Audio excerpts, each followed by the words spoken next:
যুদ্ধ শুরু হলে ব্যবসায়ীরা রুটি দেয় আর গরিবেরা তাদের সন্তানদের দেয়, আর যুদ্ধ শেষ হলে ব্যবসায়ীরা রুটির দাম বাড়ায় আর গরিবেরা তাদের সন্তানদের কবর খুঁজতে বের হয়। মার্কিন প্রেসিডেন্ট ডোনাল্ড ট্রাম্প কতটুকু রাজনীতিবিদ, নাকি তার ব্যবসায়ী পরিচয়টি সবার আগে?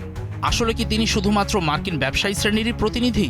ইরানের জ্বালানি তেল সম্পদ লুট করতে মধ্যপ্রাচ্যে হাজারো মার্কিন সেনা মোতায়েন করেছেন তিনি ইরানের প্রধান অপরিশোধিত তেল রপ্তানি কেন্দ্র খার্ক দ্বীপ দখল করতে চান, যেন সেখানকার তেল কবজা করা যায়। মার্কিন সেনাবাহিনীর প্রাক্তন কর্মকর্তা স্তানিস্লাভ ক্রাপিভনিকের মতে, এই ধরনের হামলা যুক্তরাষ্ট্রের জন্য ভারী ক্ষয়ক্ষতি এবং রসদ সরবরাহের এক দুঃস্বপ্ন ডেকে আনবে। সংবাদ মাধ্যমে এক সাক্ষাৎকারে এই সামরিক রাজনৈতিক বিশেষজ্ঞ বলেন, ট্রাম্প ইরানের বিরুদ্ধে তার যুদ্ধে একটি বিজয় চান, যেন দেশে তার জনসমর্থন আবার উদ্ধার করা যায়। মাত্র 30% মার্কিন নাগরিক এখন ট্রাম্পের এই যুদ্ধকে সমর্থন করছে। সমর্থনের এই হার ক্রমাগত কমছে।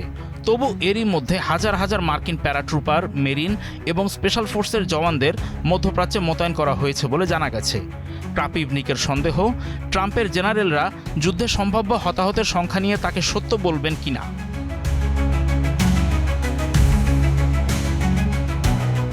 মার্কিন সেনারা মূলত কুয়েতের উপকূলে মোতায়েন রয়েছে। এলাকাটি পারস্য উপসাগরের ওপারে খার্ক দ্বীপ থেকে প্রায় 200 কিলোমিটার দূরে অবস্থিত। মার্কিন বাহিনী সাগরপথে দ্বীপটিতে যেতে পারে, তবে আকাশপথে যাওয়ার সম্ভাবনাই বেশি। এর জন্য যুক্তরাষ্ট্রের আছে C-130 পরিবহন বিমান। এগুলো তুলনামূলক ধীরগতির বড় বিমান।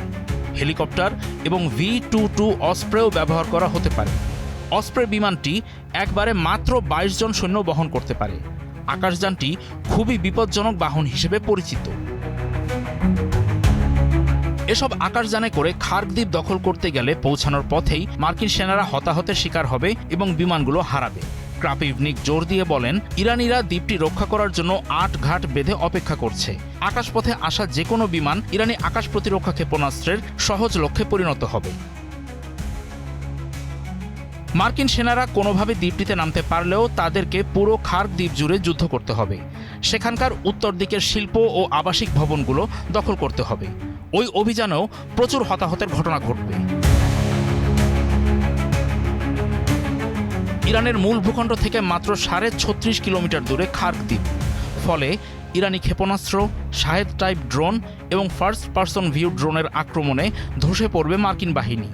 এছাড়া মূল ভূখণ্ড থেকে পাইপলাইনে জ্বালানি তেল সরবরাহ বন্ধ করে দেবে ইরান। ফলে দ্বীপটিতে যুক্তরাষ্ট্র কেবল স্থানীয় রিজার্ভের তেলটুকুই পাবে। খার্ক দ্বীপে মার্কিন সেনারা খাবে কি? তাদের রসদ আসবে কোথা থেকে? ইরানের 45 ডিগ্রি সেলসিয়াস তাপমাত্রায় একজন সৈনিকের প্রতিদিন 3 থেকে 4 লিটার পানি প্রয়োজন।